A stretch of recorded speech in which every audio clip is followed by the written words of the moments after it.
TMZ.com.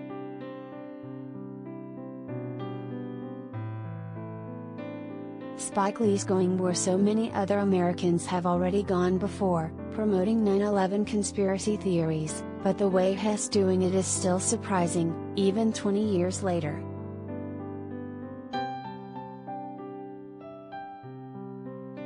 The famed director's riding the publicity train for his HBO docuseries about New York, NYC Epicenter's 9/11 2021 and a half, but one thing that stands out with his new show is the inclusion of interviews with members of a conspiracy group called Architects and Engineers for 9/11 Truth.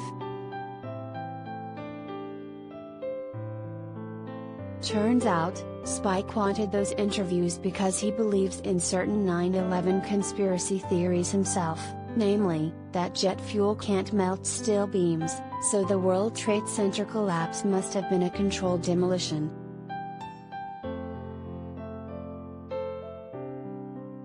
In speaking with New York Times reporter Reggie Ukwu about his thoughts on September 11, Lee says, "I got questions. And I hope that maybe the legacy of this documentary is that Congress holds a hearing, a congressional hearing about 9/11.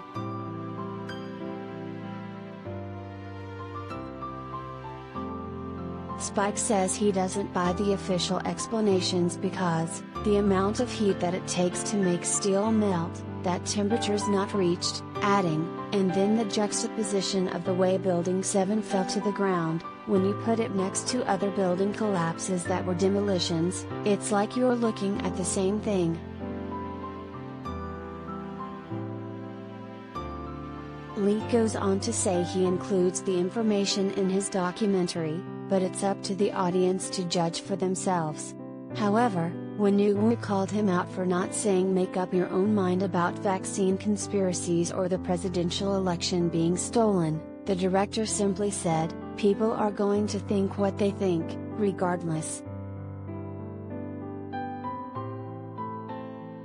You can say that again, Spike."